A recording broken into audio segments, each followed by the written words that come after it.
Bonjour Stéphane Huchet.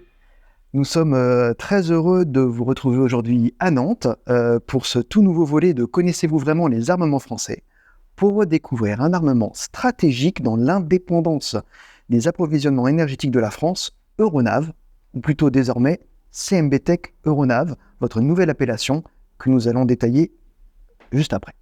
Alors ce volet est particulièrement important pour la revue Jeune Marine pour plusieurs raisons. Votre armement est un acteur majeur dans la stratégie énergétique française pour les énergies d'aujourd'hui, mais aussi pour les énergies de demain. Et nous sommes ravis de pouvoir en parler aujourd'hui.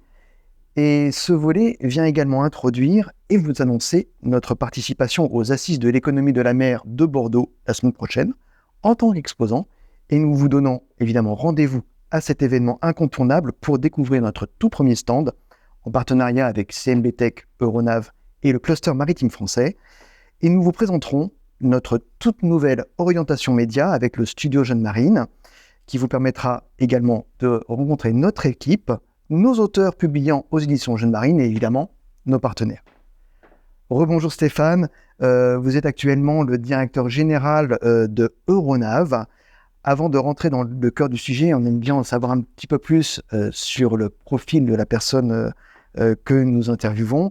Pouvez-vous nous présenter un petit peu votre parcours et puis surtout nous expliquer comment est née votre appétence pour le maritime? Bonjour Émeric, merci de venir jusqu'à nous à Nantes. Toute l'équipe de Euronav est contente d'accueillir Jeune Marine. Pour répondre à ta question, en fait, j'aime à dire que j'ai un profil un peu atypique pour être directeur d'armement, qui est une fonction qui est généralement réservée à un ancien navigant.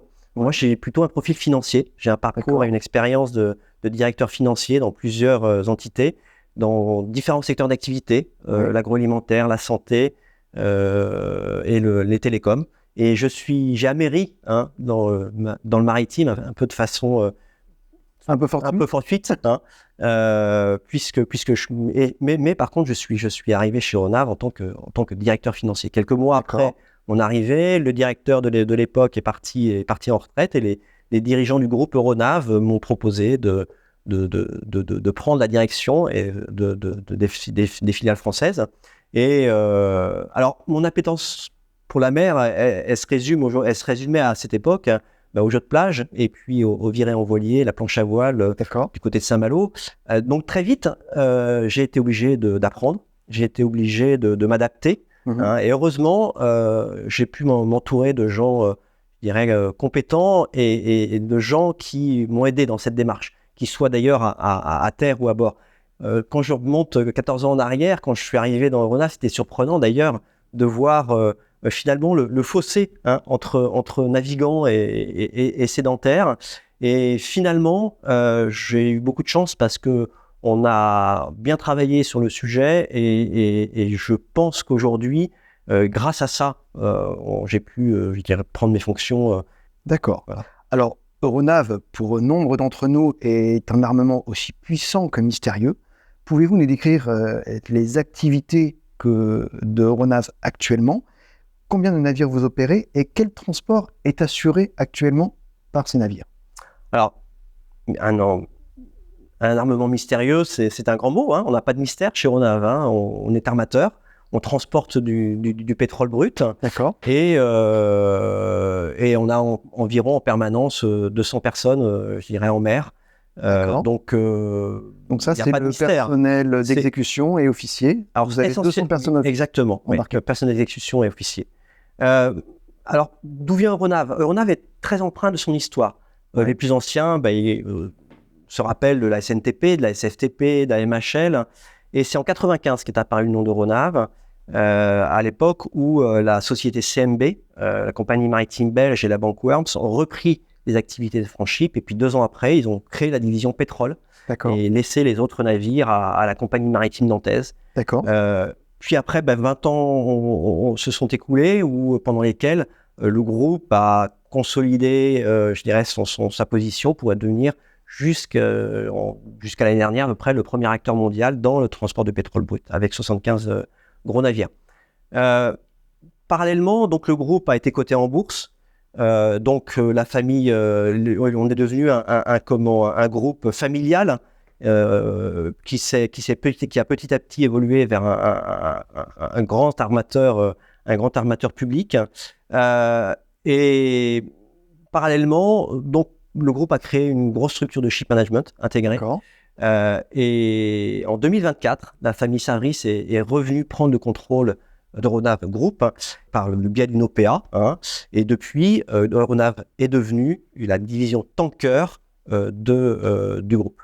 Le groupe exploite à peu près 160 navires, que ce soit donc des tankers, que ce soit des chimiquiers, des vraquiers, quelques porte-conteneurs, des CCTV. C'est ça. Donc en fait, on a la branche pétrole brut qui est Euronav.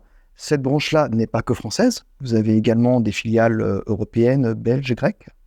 Et du coup, tout ça est intégré aujourd'hui dans un groupe qui est CMB Tech, qui ne fait pas que ça, qui fait également donc du remorquage, qui fait du porte-conteneurs et aussi de la décarbonation. Exactement. Ça, c'est un fer de lance du groupe. C'est vraiment la stratégie du groupe, c'est être un pionnier dans la décarbonation maritime. Avec la fourniture et l'utilisation des énergies nouvelles ou des énergies décarbonées. Oui, alors on veut décarboner nos navires, c'est-à-dire utiliser des énergies plus efficientes pour nos navires. Ça, c'est un premier pan, je dirais, du groupe. L'autre grand domaine d'activité du groupe, c'est de produire, transporter, distribuer ces énergies nouvelles. C'est pas que de la fiction. Aujourd'hui, on a par exemple dans le port d'Anvers une station de refueling d'hydrogène. On a un remorqueur en exploitation avec le port d'Anvers, dans le port d'Anvers qui est un remorqueur en dual fuel hydrogène diesel. Donc oui, on n'est pas sur la fiction, on est sur un processus de développement et de vulgarisation de ces énergies nouvelles dans le D'accord, donc un groupe qui est vraiment très diversifié et plutôt pionnier dans ces énergies, mais on va revenir d'abord à votre cœur de métier aujourd'hui chez Euronav, qui est le transport des énergies. Vous opérez aujourd'hui 8 navires sous pavillon français au registre international. Quelles sont vos contraintes vis-à-vis de l'impératif d'indépendance énergétique de la France ? Alors, on parle de la flotte stratégique et la flotte stratégique pétrolière. Elle a été définie bien avant le décret du mois de juillet dernier sur la flotte stratégique.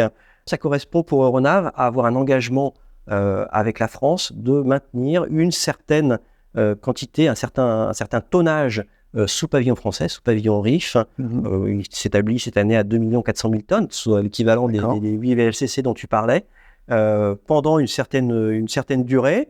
Et pourquoi ? Pour maintenir, pour la souveraineté des approvisionnements pétroliers français, pour maintenir les approvisionnements, les importations en cas de crise majeure. Donc c'est dans ce sens qu'on participe qu'on est flotte stratégique. Après, ça se traduit comment ? Ça se traduit essentiellement par le fait que nous soyons, par nos navires qui soient inscrits sous pavillon français. Ça se traduit aussi par des relations des contacts, une partenariat avec la Marine nationale, avec la participation aux grands exercices organisés par la Marine nationale. Et puis, est stratégique aussi, de mon point de vue, tout le côté humain, ressources humaines. Il faut avoir une flotte stratégique, il faut avoir une flotte stratégique qui puisse être opérée par des compétences. Donc il faut absolument, le marin doit être considéré comme un actif stratégique. Et donc le législateur a beaucoup fait ces dernières années pour entretenir, pour développer ces compétences stratégiques. Il faudra que ce soit pérennisé, il faudra que ce soit poursuivi. Ça c'est très clair. Parce que sans un certain niveau de compétence à bord, vous ne pouvez pas opérer ce type de navire. Tout à fait. Alors, chez Euronav, vous avez un double défi. Le premier, c'est que vous transportez ces énergies fossiles, et le deuxième, c'est que vous consommez ces énergies fossiles. Donc, on va déjà passer au côté cargaison et au côté commercial. Comment voyez-vous l'avenir de ce transport-là à l'heure où, justement, on est sur une marche forcée de la décarbonation? Est-ce qu'on n'est pas sur une activité qui risque de disparaître? Alors moi, j'ai 55 ans, ça fait depuis que je suis tout petit que j'entends parler de la fin du pétrole.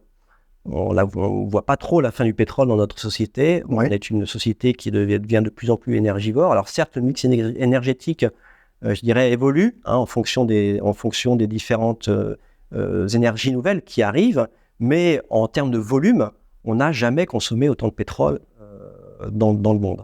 D'accord. Donc, on a quand même encore de belles années Parce que pour l'instant, ça n'a jamais diminué. Mais est-ce que ça va pas commencer à diminuer? Vous avez des perspectives? On parle du peak oil, l'année qui représentera la plus importante consommation de pétrole. C'est très difficile à placer. Le curseur est très difficile à placer. Certains parlent de 2035, d'autres de 2040, d'autres de 2050. Moi, je reste persuadé qu'on a encore un bon nombre de générations de navires et de marins qui transporteront du pétrole sous notre pavillon.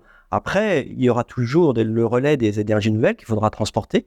Il faudra sûrement transporter de l'hydrogène, il faudra sûrement transporter de l'ammoniac ou peut-être d'autres produits pétroliers. Et très clairement, on ne peut pas. Je pense qu'on a une pérennisation de notre activité qui ne fait aucun doute. Donc, activité au pétrole, mais du coup, est-ce que vous pensez également à une diversification de cette activité-là, peut-être soit transformer vos navires pour de l'ammoniac, du méthanol, voire de l'hydrogène? Alors, tout ça, c'est l'intérêt, je dirais, du rapprochement qu'a opéré CMB.TECH. D'accord. Je doute qu'on transforme nos navires pour qu'ils transportent de l'ammoniac. Par contre, le fait d'avoir des nouveaux navires pour transporter ces énergies nouvelles, je pense que oui, en effet, il y aura des opportunités. Alors, donc là, on parlait de la cargaison, mais on a aussi le côté propulsif. Aujourd'hui, vous êtes engagé dans un renouvellement de flotte qui est déjà plus vertueuse, parce que vous avez beaucoup diminué la puissance propulsive. Est-ce que vous pensez également à changer les énergies et à faire évoluer vos motorisations? Alors, il y a deux aspects. Le renouvellement de la flotte, ça contribue en effet à décarboner nos opérations. Ça, c'est très très clair. Prenez l'exemple d'un VLCC ou d'un Suezmax il y a 10 ans, il consommait peut-être 20% de plus que sur dans les mêmes conditions qu'un navire qui a 10 ans de moins. Donc l'objectif de 2030 de moins 30% par rapport aux consommations de 2008, il est clairement atteint. Il est clairement atteint, il faut regarder dans les chiffres de près, mais oui, il est clairement atteint. Et c'est pour ça aussi que le groupe CMB.TECH n'a pas remis en cause cette stratégie, des objectifs de transport de pétrole. On a d'ailleurs 5 VLCC en construction, très clairement. Ils intégreront des nouvelles technologies, sûrement peut-être pas les premiers à sortir en 2025, mais les suivants. Les suivants intégreront très certainement des nouvelles énergies dans leur mode de propulsion. Ça, c'est très clair. Alors CMB.TECH a d'ores et déjà des navires à l'hydrogène. Est-ce que vous allez généraliser l'hydrogène sur tout type de navire? Alors, on est plutôt dans une ségrégation où les petits navires seraient propulsés à l'hydrogène et les plus gros plutôt à l'ammoniac. D'accord. Donc, en fait, une palette de solutions en fonction des utilisations. Exactement. Mais il y a une condition à cela, c'est aussi que il n'y a pas seulement l'aspect technique et technologique, il y a aussi l'aspect réglementaire.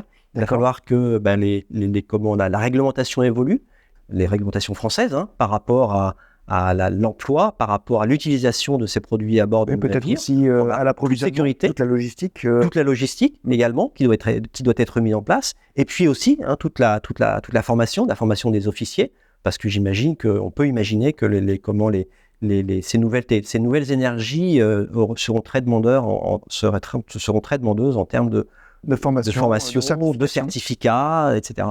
Alors, en parlant justement de réglementation et de certification, le pétrole aujourd'hui est certainement un des milieux dans le transport qui est le plus réglementé en compétences, en certification et en matrice. Est-ce que vous pouvez nous expliquer un petit peu quel est ce problème de matrice? Enfin, c'est vraiment un problème. Et comment vous arrivez à y faire face? Alors, quand on parle de matrice, on est vraiment au-delà de la réglementation. Les matrices, ce sont des bonnes pratiques de notre industrie, on dira. Et en fait, elle se résume en 2 points. Les matrices d'expérience et les matrices de formation. Les matrices d'expérience, c'est garantir à un affréteur qu'à un instant T à bord, il a un niveau de compétence, le niveau de compétence qu'il attend pour avoir des opérations faites en toute sécurité. Opération de navigation, opération de déchargement, déchargement des navires. Et alors, ça se mesure en quoi? Ça se mesure en expérience dans le rang, ça se mesure en expérience sur le type de navire, et ça se mesure en expérience dans la compagnie. Hein. Chaque affréteur a ses exigences. Ça a beaucoup de contraintes, ça provoque beaucoup de contraintes, hein, beaucoup des contraintes de planning. Donc on a le service armement est obligé un petit peu de jongler, hein, par rapport à la planification des embarquements. Néanmoins, ça nécessite aussi de la part des marins une certaine acceptation de ces contraintes, puisque ça a des impacts, encore une fois, sur les rythmes d'embarquement. Ça, c'est très clair. Le deuxième type de matrice, qui est la matrice de formation, c'est tout ce qu'on peut ajouter en plus de la formation réglementaire minimum. Chez Aéronaf, par exemple, on voit sur LinkedIn une vidéo en ce moment qui passe sur Port Rével Artelia, une très très bonne présentation. Et ben, tous nos officiers, par exemple, tous nos commandants passent par cette formation. D'accord. C'est un investissement humain important. Hein, et il n'est pas obligatoire. Il n'est pas obligatoire. Non, c'est absolument pas obligatoire. Moi, j'estime qu'au bout de 2 embarquements, un commandant doit avoir cette opportunité de faire cette formation. Pour comparer les situations, pour peut-être anticiper des manœuvres ou des problèmes. Exactement. C'est gagner une expérience sous un autre format que la réalité vraie, mais sur des modèles réduits. Voilà. Très bien. Votre modèle, il est des fois un petit peu contraignant. On parle d'embarquements relativement longs. Comment vous gérez un petit peu les contraintes, mais aussi les avantages que vous offrez aux marins? Alors, ce sont des embarquements à peu près de 80 jours. Alors, c'est vrai que c'est des contraintes. On a la contrainte suivante. C'est un gros 2 mois et demi. Alors, c'est un gros 2 mois et demi. Alors après, ce qui est intrinsèque à notre activité, hein, ce qui est un petit peu notre talon d'Achille, c'est que quand le marin embarque, on ne peut pas lui dire à telle date, tel endroit, tu débarqueras.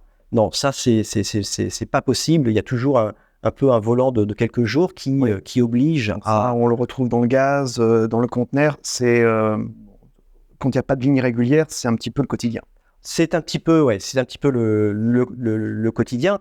Maintenant, on a la chance d'avoir un pool de marins qui je pense, dépasse ces considérations-là, et c'est compensé par à la fois peut-être une souplesse dans le planning, dans le cadre où on prend en compte certaines demandes de congés par rapport à des événements familiaux, par rapport même à des projets plus personnels, de vacances, etc. On essaye de prendre ça en compte dans la planification et d'y répondre quand c'est possible, le maximum. Tout ça, c'est un effort de communication, c'est un effort d'échange avec nos marins. Globalement, je pense que ça se passe plutôt bien. Oui, on entend beaucoup de très bons retours par rapport à ça. Les élèves sont plutôt ravis de venir découvrir ces énormes bateaux et cette expérience. Justement, combien de places réservez-vous aux élèves, aux jeunes officiers? Est-ce que vous embauchez au niveau second, commandant, chef? Alors, on embauche des lieutenants, on embauche des officiers supérieurs à tout moment de leur cursus professionnel, à partir du moment où ils ont l'expérience qu'on requiert. Hein, c'est très pour clair. Les insérer dans la matrice, justement. Voilà, qu'ils soient au pont, à la machine, qu'ils soient monovalents, polyvalents. L'idée, c'est d'attirer les compétences. C'est pas de faire du chiffre pour le chiffre, c'est d'attirer les compétences et les passionner. Alors, ça, c'est très clair. Pour répondre par rapport aux élèves, la formation des élèves, c'est vraiment dans l'ADN du groupe. On aime prendre les élèves, accueillir les élèves chez nous et les accompagner jusqu'aux postes les plus élevés. Alors, dès la première année, dès le premier embarquement? Oui, on a des stagiaires à bord. Hein, on a des stagiaires à bord, on a des contrats de professionnalisation à bord. De mémoire, en 2024, on a 14 contrats de professionnalisation. On doit avoir 23-24 stagiaires de première, deuxième année. Donc, c'est un réel effort, c'est un réel investissement. Et puis, je pense qu'on a la chance, ces élèves ont la chance de rencontrer à bord des officiers experts, des officiers seniors qui aiment bien transmettre leur savoir, qui aiment bien faire du compagnonnage. et qui aime bien donner à l'élève un vrai rôle à bord. D'accord. Ça, c'est important.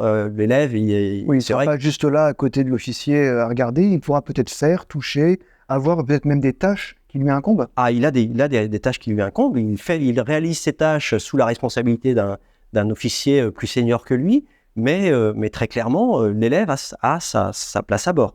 Ça, c'est très clair. On n'est pas, on l'attend à bord. Hein, quand les commandants, les chefs mécaniciens ont une appétence pour accueillir ces élèves le mieux possible. Alors justement, on parlait d'officiers un peu plus seniors. Il y a également une pyramide des âges qui est relativement jeune. Vous avez la possibilité de faire évoluer les gens, si ce n'est rapidement, au moins plutôt plus rapidement que dans d'autres compagnies. Alors oui, d'abord parce que la pyramide des grades à bord, elle est assez, je dirais, aplatie. Je dirais, hein. Donc un jeune acquiert vite va vite prendre du galon. Hein. Ça, c'est très clair. C'est aussi un impératif aussi du marché de l'emploi qui est très dynamique aujourd'hui, le marché de l'emploi des marins. Mais je pense on ne fait pas du chiffre pour du chiffre. Hein. L'idée, ce n'est pas de promouvoir les gens à l'aveugle. L'idée, c'est de bien évaluer les personnels, de bien évaluer les compétences, de bien évaluer les comportements aussi. D'accord. Et donc, pour les plus méritants, hein, pour ceux qui s'impliquent le plus, aller vers les fonctions les plus élevées de commandant ou de chef le plus rapidement possible. Hein, parce que ces promotions, elles se font autant au pont qu'à la machine. Ça, c'est très clair. Je suis assez fier d'un jeune commandant qui a passé le Cap Horn cette nuit avec un VLCC. Hein, c'est quand même il a 30 ans. Il a 30 ans. On l'a accueilli il y a 12 ans comme jeune élève et on l'a accompagné. Hein, et il s'est impliqué. Ça fait 12 ans qu'il est là. Ça fait 12 ans qu'il est là et il est commandant. Et finalement, tout ce parcours-là, ça crée des liens. Ça crée des liens avec l'armement, avec les personnels. On est au-delà presque pour certains d'une relation employeur-employé, hein. C'est presque familial, oui, tout à fait. Alors après, c'est le dimensionnement de l'équipe qui fait aussi. Hein. On n'a pas. Parce que vous êtes très peu dans les bureaux. Alors on est très peu dans les bureaux. On a une toute petite équipe dans les bureaux, mais qui a une approche très personnalisée avec les marins, avec les officiers. Et globalement, ça se passe très bien. On a un très bon dialogue social chez Ronav. Parfait. Merci beaucoup Stéphane de nous avoir accueillis aujourd'hui à Nantes. Vous pourrez nous retrouver la semaine prochaine aux Assises de l'économie de la mer. Stéphane sera avec nous. Vous pourrez également le rencontrer. N'oubliez pas de vous abonner à la chaîne YouTube qui vous permettra de ne rater aucun contenu de la revue Jeune Marine. Et nous vous souhaitons tout le meilleur pour la suite. Une belle décarbonation, un bon transport, une belle évolution. Merci Émeric. Merci Stéphane. À la semaine prochaine. Au revoir. Au revoir.